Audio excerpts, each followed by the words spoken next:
The United States sent today to the United Nations Security Council a resolution that was designed to have an immediate ceasefire in the Israel-Hamas war and to try and get hostages back. That's what we had attempted to do. President Biden had been talking for some time that he's been trying to negotiate behind the scenes along with a number of other countries to get the hostages released and to have a ceasefire that goes along with that. Today, the United States submitted this resolution to the UNSC for a vote, and it was vetoed by both China and Russia, which really kind of put a sour taste on things because the United States apparently had tried to, run this through everybody so that they had a pretty good expectation that it would be passed first. And it didn't quite work out that way.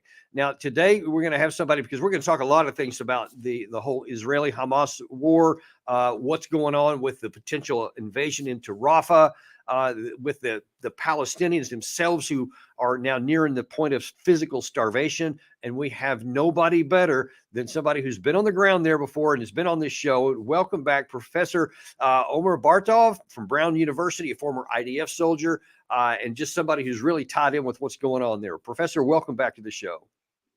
Thanks very much. Well, listen, we got a lot of things to discuss about here, and we'll just start off with this UNSC issue, because there's a lot of confusion about what really was going on there, and did we know it was going to be vetoed, and we planned to do it anyway to try to highlight some things. Were we shocked about that? I think those are going to come out in the near term. But here you see the Secretary of State, Anthony Blinken, trying to put a good face on it, trying to put a little lipstick on a pig, so to speak. Here's what he said after the veto. I think we were trying to show the international community's sense of urgency about getting a ceasefire tied to the release of hostages, something that everyone, including the countries that vetoed the resolution, should have been able to get behind. The resolution, of course, also condemned Hamas.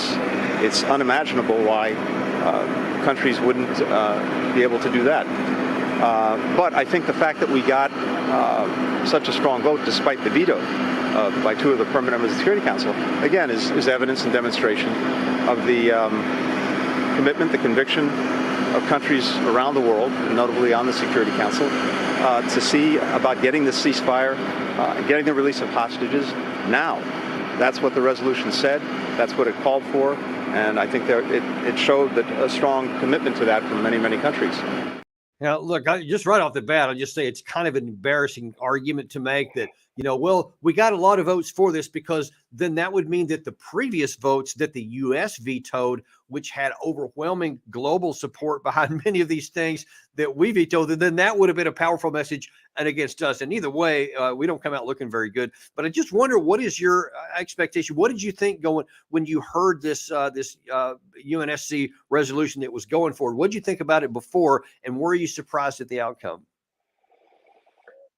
Well, I was surprised because it would have been better to pass this resolution for sure. But everybody has a bad taste in their mouth. I mean, the U.S. vetoed the previous three resolutions, and this time it offered one, and it was vetoed by Russia and China. So I'm not interested really in trying to defend the Russian and Chinese position. They should have voted in favor. But let's face it, I mean, the United States can get Israel to change its policy by other means. It doesn't have to do it through the Security Council. It would be nice through that too, but it can simply do it by putting pressure on Israel, primarily through the vast amount of munitions that it's supplying Israel with. And so there's a lot going on there behind the scenes. We don't know exactly what is going on. Today, Secretary Blinken was speaking in Israel, and after he spoke with Netanyahu, Netanyahu said that Israel will go to Rafah whether the US agrees with it or not. But if he goes to Rafah, it has to do it with the American munitions. He cannot do it without them. So there is a kind of, American policy has been all over the place on this. Yeah, as a matter of fact, we have, I think, part of the very conversation you're talking about here. Here was Netanyahu saying that not going after Hamas in Rafah, well, he says just doesn't make any sense at all. When people tell us don't go into Rafah, That's like telling the Allies, listen, don't go into Berlin, leave a quarter of the Nazi army intact. That's ridiculous. If we leave a quarter of the Hamas fighting terrorist battalions in place, they'll regroup, reconquer Gaza, and in fact, perpetrate once again what they vowed to do, which is to repeat the October 7th massacre over and over and over again. Now, just on that point alone, before I get into a couple of related clips there as well, what do you make of that argument that if we don't go into Rafah as much as we've done already, basically it's just going to be lighten the fuse and they're going to come back again and attack us again on more October 7th in the future? What do you make of that argument?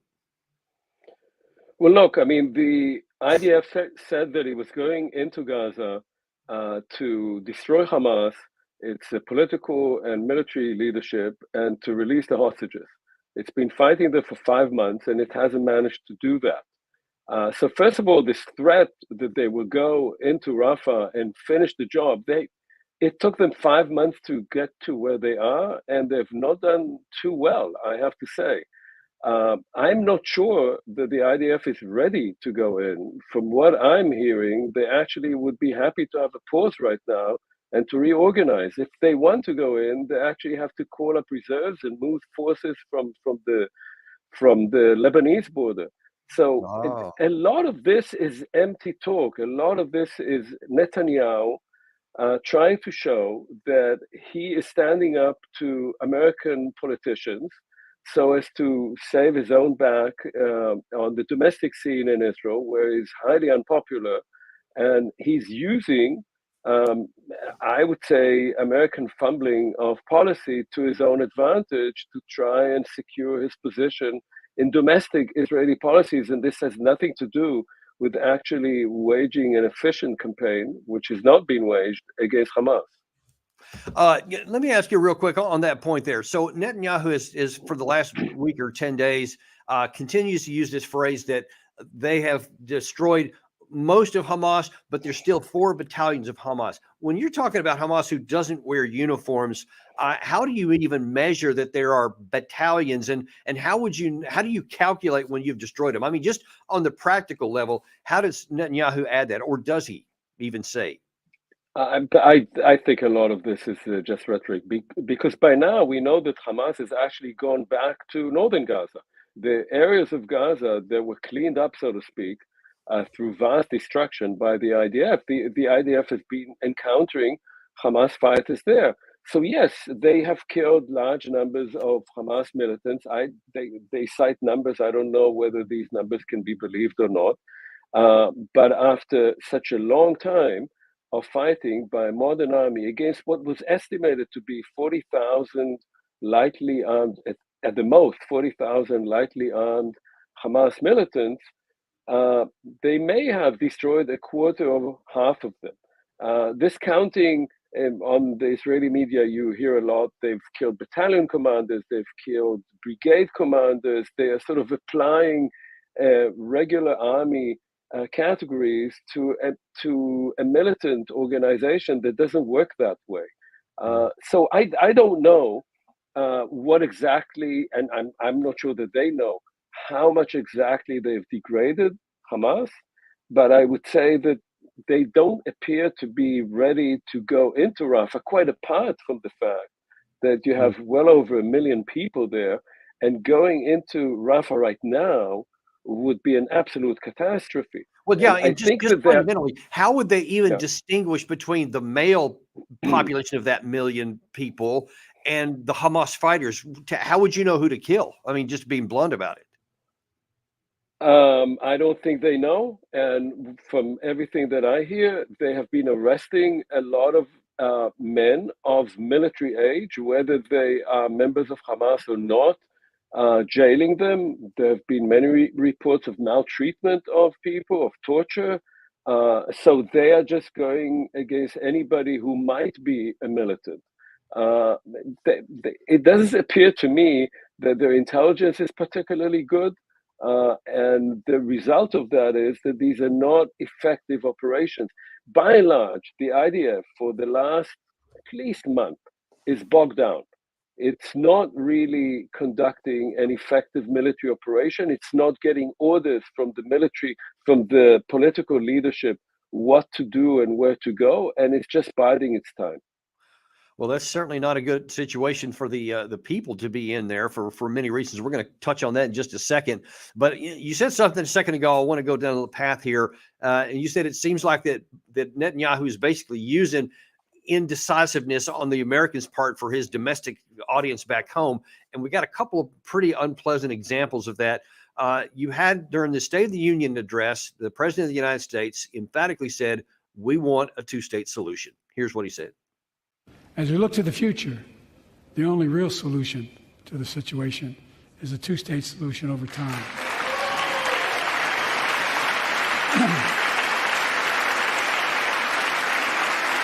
And I say this as a lifelong supporter of Israel. My entire career, no one has a stronger record with Israel than I do. I challenge any of you here. I'm the only American president of Israel in wartime. But there is no other path that guarantees Israel's security and democracy. So that was just the latest of many times the United States at senior official level and the president have emphatically said two-state solution has to be the ultimate. That's what he keeps saying. But then I think it was on Monday, we'll see here, here's the latest of Netanyahu's repeated statements against that. Parliament members voted against the attempt to impose on Israel a Palestinian state. See, you have to say, when people say, oh, well, this is Netanyahu and his fringe, and fringe elements in his coalition. No, it's not.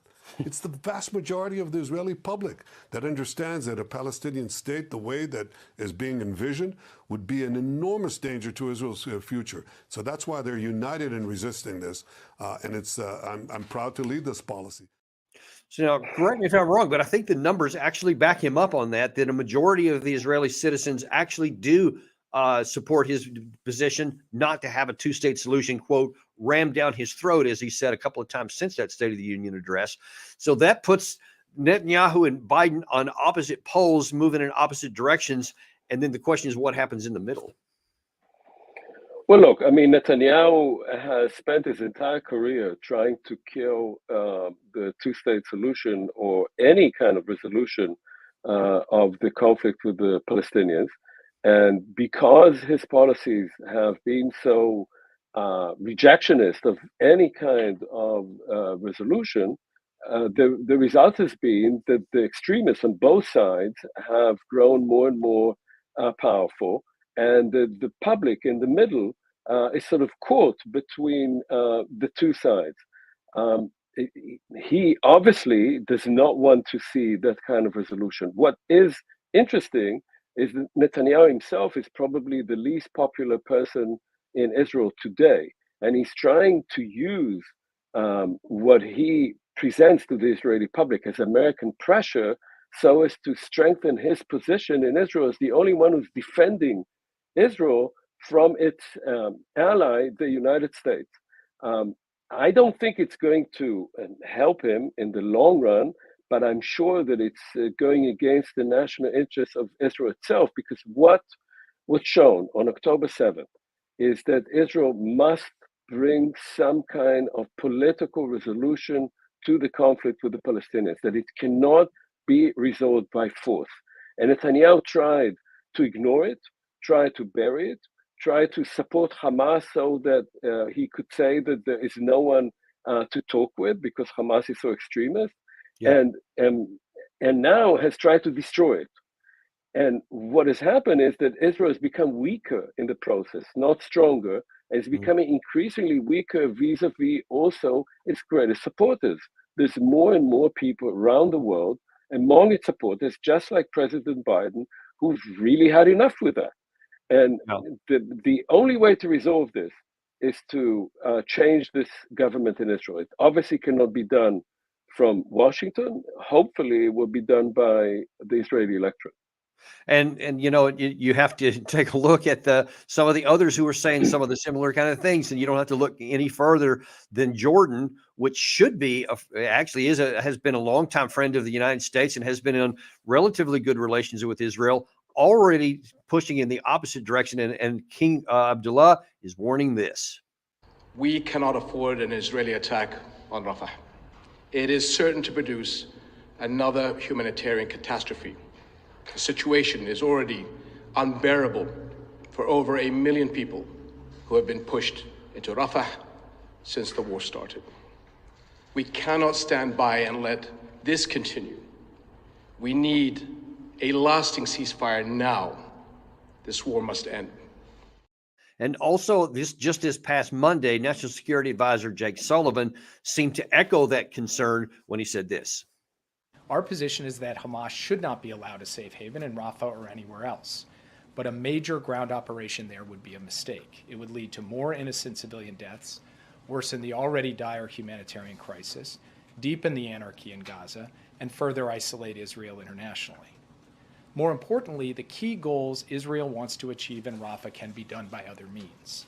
On the call today, President Biden asked the Prime Minister to send a senior interagency team composed of military, intelligence, and humanitarian officials to Washington in the coming days to hear U.S. concerns about Israel's current Rafah planning and to lay out an alternative approach that would target key Hamas elements in Rafah and secure the Egypt-Gaza border without a major ground invasion.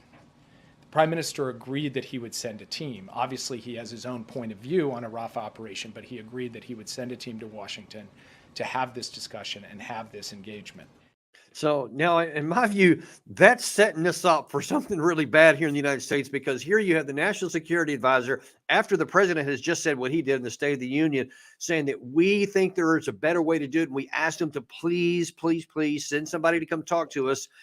And so they did. But then you're not going to be surprised at all. 2 days later, here was Netanyahu's response. Citizens of Israel, a short update on my last conversation with U.S. President Joe Biden. At the very beginning, we agreed that Hamas should be eliminated. But during the war, it's no secret, we had differences of opinion about the best way to achieve this goal. In the beginning, I told the president, Hamas cannot be defeated without the IDF entering the Gaza Strip. In our last conversation, I told him, it is impossible to complete the victory without the IDF entering Rafah. And this in order to eliminate the rest of the Hamas battalions. We will do the same this time.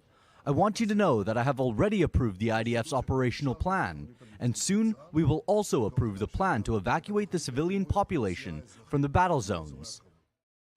Soon we'll have a plan to evacuate the people. I don't know where he would evacuate them to, because a few days ago, I think one of the Israeli leaders was saying that they're going to continue simultaneously hitting in the Gaza City area and in Khan Yunis and several of these other places simultaneously with this. So I don't know where safe is even going to exist. But what do you think is going to happen when Netanyahu very clearly is going to completely ignore anything that the White House says, and he will definitely do whatever he wants? But when he goes into Rafah, and it now appears very certain it's a when, not if, and he's not able to, quote, destroy the Hamas battalions, because that won't destroy the resistance, because I don't even, like we said a second ago, how do you even count who's Hamas and who's not? And the anger that's going to be left at the end of that operation among those who were survivors is just going to be off the charts. So where is the possibility for peace? How will Netanyahu, maybe a better question, how will Netanyahu present whatever happens after Rafah as a success to his supporters?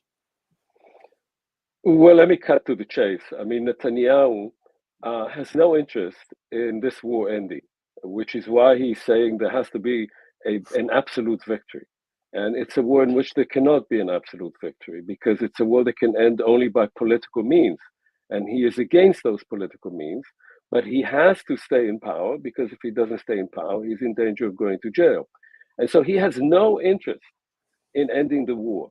When he says he wants to go to Rafah, he knows that he can't finish the war, even if he does go to Rafah, which I don't see exactly how he can do it.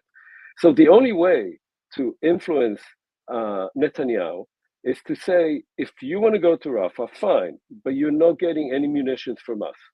And the IDF can then operate for a week or 2 weeks or 3 weeks, and he'll run out of munitions.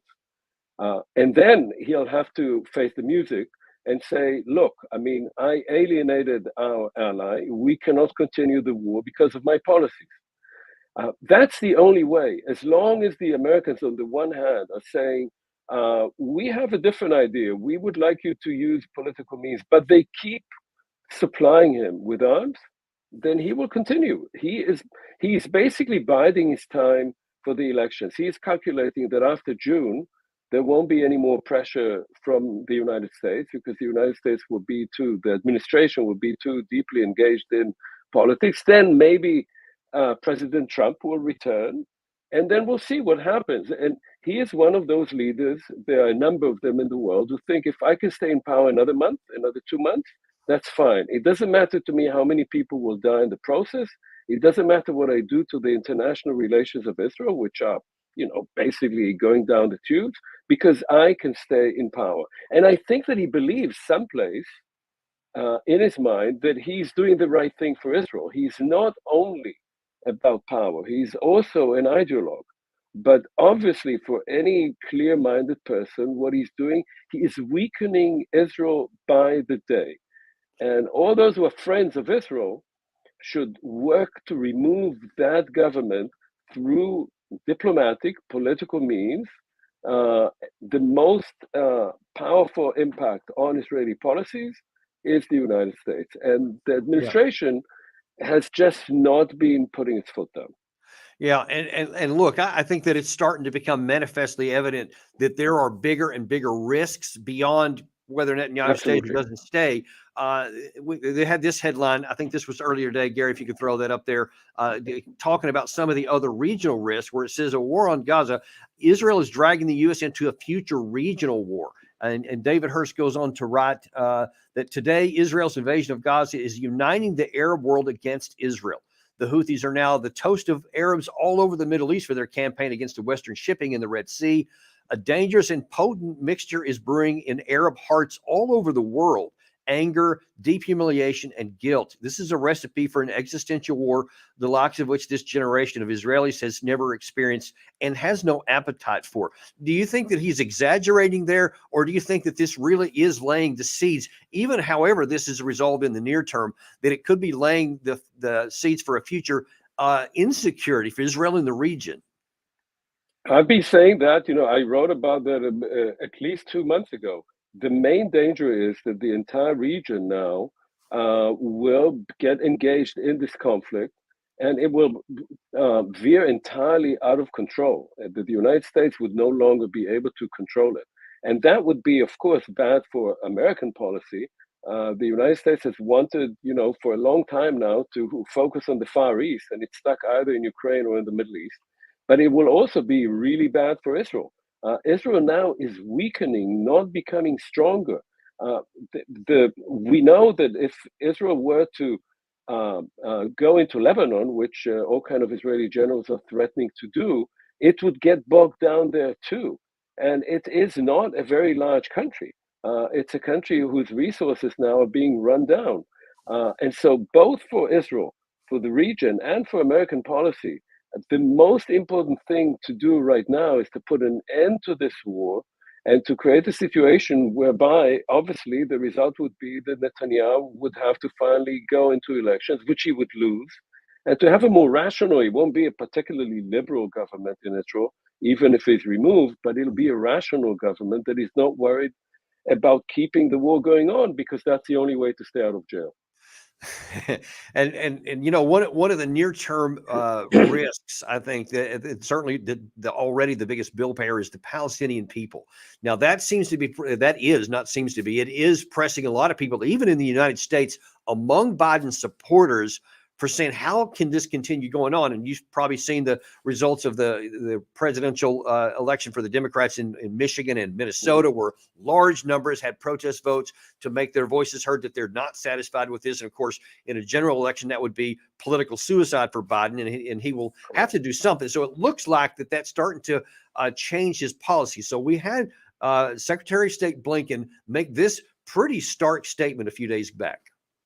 According to the most respected measure of these things, 100% of the population in Gaza is at severe levels of acute food insecurity.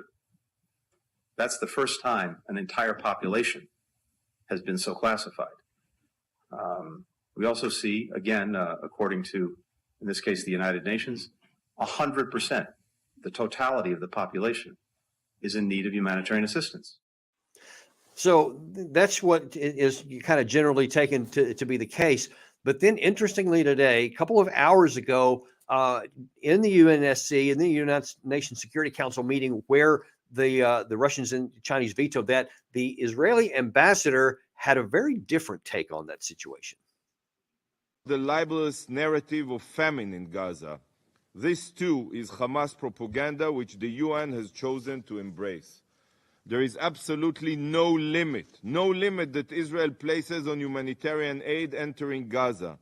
And to date, 300,041 tons of aid on over 18,283 trucks have entered the Strip.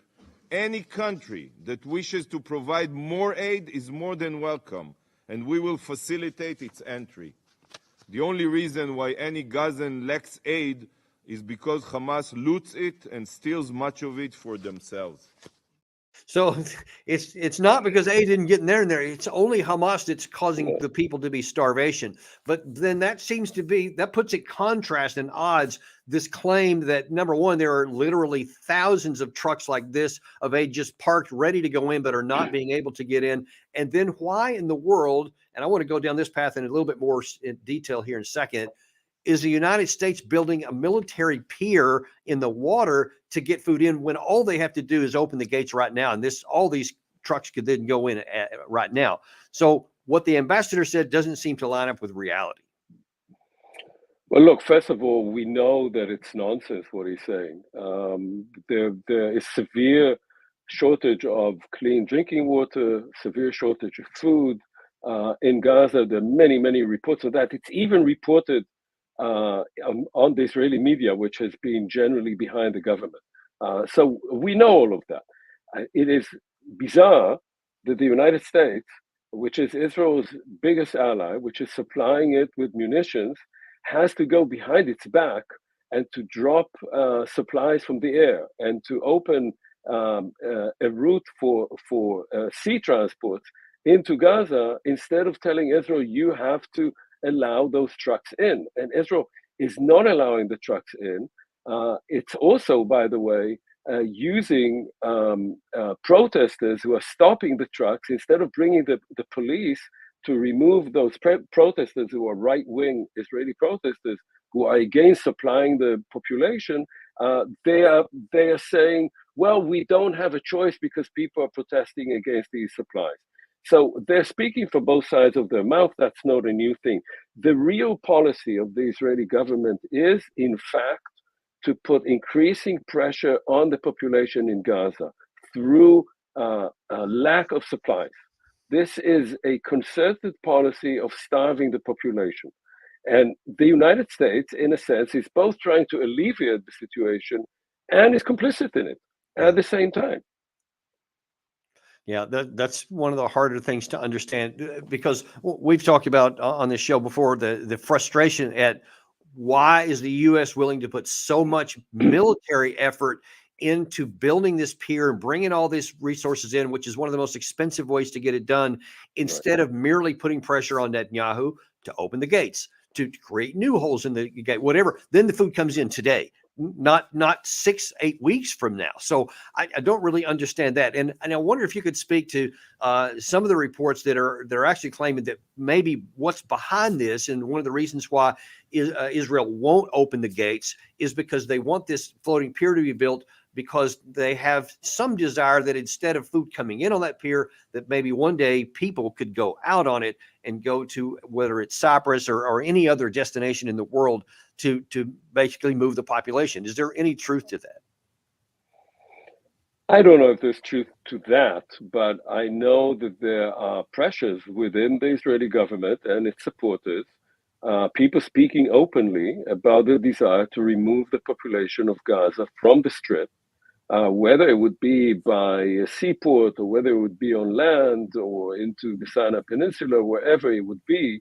There are significant elements among the Israeli right who would like to see Gaza ethnically cleansed. This is not something new. There's been a great deal of talk about that for months now. So perhaps they're even thinking about that. I don't know. I suspect it would be much more effective to bring the population to a situation of total hunger, in which case they will try to break through into Egypt. And the Egyptians have put up, as you know, a barrier now in an attempt to stop that. But it'll be very hard for the Egyptians to stop hundreds of thousands of desperate people from trying to get out of a cage in which they have no food. This is very much part of that kind of brutal policy that is being pushed by extremist members of Netanyahu's government under his guidance, and they will continue doing it until they're stopped. And they can only be stopped by being told, if you want to try and do it, you will have to produce your own tank shells, your own artillery shells, and you'll have to take care of your business also on the diplomatic international arena, instead of until today, vetoing any attempt to reach a ceasefire. Yeah, and you know, part of that, I guess, talking out of both sides of your mouth at the same time, there's one other thing that the ambassador said there, which, as a military man, it actually got me more than just eye rolling, kind of angry, because I have definite personal experience of what he said is not true. When he was saying that actually the Israeli army is the most remarkable force in all of history to take care of the civilian population. Israel is a law-abiding democracy. We take every effort to minimize collateral damage. Israel has gone above and beyond to ensure the safety of civilians. We drop warning leaflets, make tens of thousands of phone calls, and provide Gazans with military maps detailing safe corridors. Israel has taken steps that no other military in any other conflict has ever taken, all in order to mitigate civilian casualties. So now, what do people in Israel think when they hear that? And anyone who looks at a video that Gary's shown several of them here, and that it's, I mean, anyone can turn on any news and see these, where it's very clear that people are starving to death, that the city has been wiped out, the ability to maintain life has been virtually destroyed, and now that a condition exists to where, for some indefinite period of time, if the war ended this afternoon, where an entire population of 2 million plus people is going to have to be basically food coming in from the outside, because there is no economy, it doesn't even exist. What do they make when they hear them say that they're taking such care of the people? Look, I mean, the information that is available to you and to me and to any Israeli citizen who would like to get hold of it is that Israel has used indiscriminate destructive power against Gaza and against civilian populations. But most of the Israeli population is watching Israeli TV and listening to Israeli radio. And there, they don't hear anything about what's happening to the population in Gaza. So what that they message hear falls on happy ears from them. They think that matches. Absolutely. Absolutely. What they hear is the daily recycling of the horrors of October 7th. Every day there's a report about what happened on October 7th.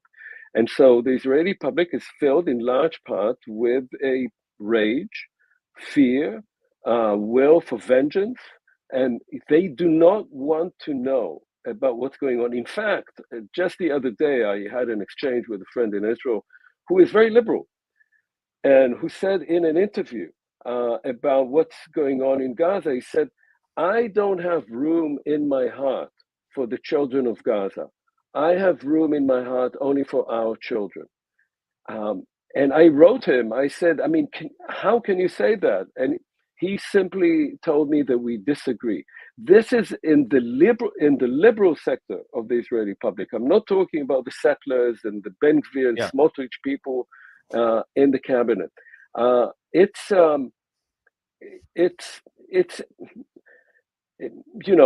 actually breaks my heart to hear that, because the information, of course, is there. Anybody can turn on Al Jazeera, also in Israel, and watch this happening. But they refuse to do that. There is no empathy right now in the vast majority of the population in Israel toward the people of Gaza. And this phrase that the IDF is the most moral army in the world comes together with the idea that the IDF now has to be the tool of vengeance against Hamas and against all of Gaza. And somehow people manage to put these together and to say, right now, we have to just wipe them out. And so this cannot be changed from within. It can only be changed from without, by pressure from without. So, because right now, I mean, I was going to ask this question, but I think based on what you did, just said that it's pretty self-evident that the Israeli population, at least writ large, doesn't have the capacity to disentangle their emotional feelings for what happened on 10/7 and what they deem as appropriate retribution. Correct. Versus the damage that's being done to them long term, and how Netanyahu's war is actually undermining their security for the future, not replacing it.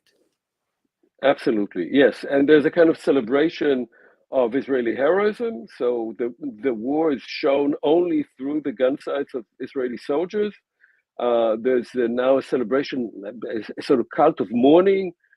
Every soldier who's killed, there's long segments on the news about each individual soldier, and there's nothing about what is happening to the civilian population there. I see. It's yeah, and Netanyahu is definitely benefiting from that. I see. Well, that actually makes some sense. Whether it's right or wrong is a separate issue, but that makes sense about how that would be, how it would play out on the Israeli population. Last question I want to ask you here is on the military itself. So they've been going on at this for 5 months now, and as we talk, it doesn't matter what they do or don't do in Rafah. This is not going to end anytime soon because of the people who are surviving there. I mean, there's probably, I would wager well over 250,000 men of, that have the capacity to fight there, regardless of whether they had anything to do with Hamas, that are not going to just, roll over the day that Rafah operation is finished. So this is going to continue on. The question is, what about the Israeli military? Because I understand that they've suffered quite a lot of casualties. No one ever talks about that, at least in the Western press. And I wonder if you have any insight into knowledge about what the level of casualties, and can they sustain these operations for a long time? So, the Israeli military on October 7th alone lost about 300 soldiers. During the military operation since, about, I believe, 250 were killed and many, many wounded. And there's also many soldiers with obviously PTSD and a lot of other injuries, mental and physical injuries. That's high, but it's not tremendously high. The main issue is that Israel had to, or the IDF had to release most of the reservists. Most of the reservists are back home.